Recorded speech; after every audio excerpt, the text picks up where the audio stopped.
Raebareli seat वो retain करें। वायनाड से खाली सीट पे प्रियंका जी लड़ना चाहिए। आसान निर्णय नहीं था, मुश्किल निर्णय था, क्योंकि जुड़ाव दोनों के साथ है।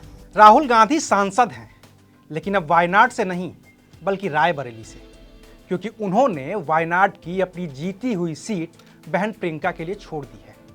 और वायनाड लोकसभा सीट पर उपचुनाव होंगे और वहां पर कांग्रेस के उम्मीदवार होंगी प्रियंका गांधी वाड्रा। लेकिन राहुल गांधी बहन के लिए रायबरेली की भी तो सीट छोड़ सकते थे। खुद वायनाड से सांसद रहकर बहन को मां सोनिया की सीट रायबरेली से भी तो उतार सकते थे। फिर राहुल ने रायबरेली अपने पास क्यों रखी? क्या इसकी वजह अखिलेश यादव हैं, जिनके साथ रहकर राहुल गांधी उत्तर प्रदेश में कांग्रेस को मजबूत करेंगे? या फिर इसकी वजह प्रधानमंत्री मोदी हैं कि राहुल गांधी उत्तर प्रदेश से नेता प्रतिपक्ष बनकर लोकसभा में सीधे सरकार से मुकाबिल होंगे? या फिर इसकी वजह कांग्रेस का संगठन है, जिसने तय किया है कि उत्तर में राहुल गांधी और दक्षिण में प्रियंका गांधी वाड्रा कांग्रेस संगठन को अपने बूते खड़ा करेंगे? आखिर क्या है राहुल गांधी के वायनाड छोड़ने और रायबरेली से सांसद बने रहने के मायने? चलिए समझने की कोशिश करते हैं। नमस्कार, मैं हूं अविनाश और आप देख रहे हैं अनकट। राहुल गांधी के लिए वायनाड और रायबरेली में से एक सीट को चुनना आसान नहीं था। वायनाड ने उन्हें तब सांसद बनाया जब वो अपनी, या कहिए कि कांग्रेस की परंपरागत सीट अमेठी हार गए। ऐसे में राहुल गांधी वायनाड की जनता के शुक्रगुजार थे। 2024 में भी वायनाड ने राहुल पर भरोसा जताया, जिताकर संसद भेज दिया। लेकिन इस बार मां की सीट रायबरेली के लोगों ने भी राहुल पर वोट लुटाए, यहां से भी जिताकर संसद भेज दिया।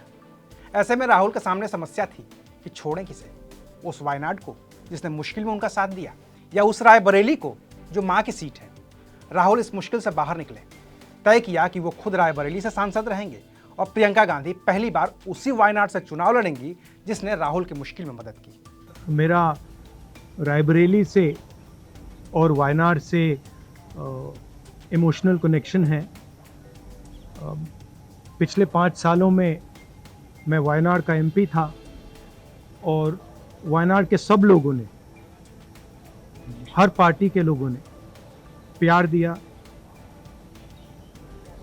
तो उसके लिए मैं दिल से धन्यवाद करता हूं और पूरी जिंदगी उसको याद रखूंगा।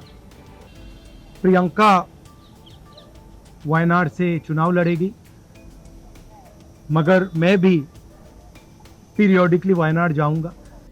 और राहुल गांधी के इस फैसले के बड़े सियासी मायने हैं, जिसे सिलसिलेवार ढंग से समझने की जरूरत है। तो चलिए इसको भी समझते हैं। पहला, उत्तर प्रदेश ही चलाएगा देश।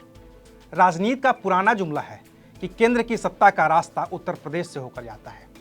पिछले 10 साल से जा भी रहा है। खुद प्रधानमंत्री मोदी उत्तर प्रदेश की वाराणसी सीट से तीसरी बार सांसद भी हैं और प्रधानमंत्री भी। ऐसे में उत्तर प्रदेश की ही रायबरेली सीट अपने पास रखकर राहुल गांधी ने यह संदेश देने की कोशिश की है कि अब लोकसभा में प्रधानमंत्री से सवाल वो सीधे ही पूछेंगे, क्योंकि ये लगभग तय है कि नेता प्रतिपक्ष तो राहुल गांधी ही बनेंगे। और कांग्रेस के राष्ट्रीय अध्यक्ष मल्लिकार्जुन खड़गे ने भी कह दिया है कि अगर राहुल नेता प्रतिपक्ष नहीं बनेंगे तो मैं उन पर कार्यवाही करूंगा। आज के दिन का ये निर्णय है, अगर ये मानने के बाद ही आगे का आएगा वो भी मैं बता दूंगा। बट धमकी तो दी है, प्रेसिडेंट ने धमकी तो दी है। तो नेता सदन होंगे प्रधानमंत्री मोदी और नेता प्रतिपक्ष होंगे राहुल गांधी, और तब राहुल गांधी के सेट किए गए एजेंडे पर सरकार को जवाब देना होगा। और इसकी वजह से राहुल गांधी को नापसंद करने वालों को भी राहुल गांधी की बात भले ही मजबूरी हो सुननी पड़ेगी। 2 लड़कों की जोड़ी। राहुल गांधी ने रायबरेली की सीट अपने पास रखकर यह भी मैसेज दे दिया है कि उत्तर प्रदेश में राहुल गांधी और अखिलेश यादव की जोड़ी 2027 के विधानसभा चुनाव तक तो बनी ही रहेगी। कांग्रेस के प्रदेश अध्यक्ष अजय राय ने भी इस बात की तस्दीक कर दी है। निश्चित हमारे दोनों वरिष्ठ बड़े नेता हैं और राहुल जी का कद अपने आप बड़ा है, अखिलेश जी यहाँ मुख्यमंत्री रहे हैं, तो निश्चित तौर से दोनों लोग मजबूत होकर आगे मजबूत होंगे, बढ़ेंगे और उत्तर प्रदेश के अंदर हमारी ताकत बढ़ रही है और हम 2027 निश्चित फतह करेंगे। अभी 2024 के लोकसभा चुनाव में 1 सीट से 6 सीट पर पहुंचने वाली कांग्रेस को सबसे ज्यादा मदद अखिलेश यादव से ही मिली। उत्तर प्रदेश में कांग्रेस का वोट शेयर भी बढ़ गया। वहीं समाजवादी पार्टी का भी प्रदर्शन इतना शानदार रहा कि वो अब लोकसभा में देश की तीसरी सबसे बड़ी पार्टी बन गई है। खुद अखिलेश यादव विधानसभा नहीं बल्कि लोकसभा में मौजूद रहेंगे। और ऐसे में राहुल अखिलेश यादव को अपने बगल में बिठाकर ये भी संदेश देने की कोशिश कर सकते हैं कि अब सरकार के लिए सदन में बोलना इतना भी आसान नहीं होने वाला है। उत्तर से साधेंगे दक्षिण की राजनीति। 2024 के लोकसभा चुनाव से पहले तक राहुल गांधी दक्षिण भारत से सांसद थे, केरल के वायनाड से, लेकिन अब वो उत्तर भारत से सांसद हैं। तो दक्षिण भारत में कांग्रेस को मजबूती देने वाले राहुल गांधी अब कमान प्रियंका गांधी को सौंपकर खुद उत्तर भारत पर फोकस कर सकते हैं, खास तौर से उत्तर प्रदेश और बिहार पर, क्योंकि यहाँ न तो कांग्रेस का वैसा बेहतर संगठन है और न ही जिम्मेदारी देने वाले नेता। ऐसे में राहुल खुद यूपी बिहार की कमान संभाल सकते हैं, जिसमें यूपी में उन्हें अखिलेश यादव का साथ मिल जाएगा तो बिहार में तेजस्वी यादव का। कम से कम यूपी और बिहार में राहुल गांधी उन सीटों पर तो फोकस कर ही सकते हैं जहां 2024 में उनके उम्मीदवार चुनाव लड़े थे, जैसे कि यूपी की 17 सीटें या फिर बिहार की 9 सीटें। हो सकता है कि राहुल गांधी फिर किसी यात्रा पर निकलें जो उत्तर प्रदेश और बिहार की हो, और तब शायद 2029 के लिए राहुल गांधी उत्तर भारत में भी कांग्रेस को मजबूती से तैयार कर पाएंगे। तिकड़ी बिगाड़ेगी भाजपा का काम। राहुल गांधी जब लोकसभा में नेता प्रतिपक्ष होंगे तो उनका साथ देने के लिए हो सकता है कि अब दो लोग एक तेवर के मिल जाएं।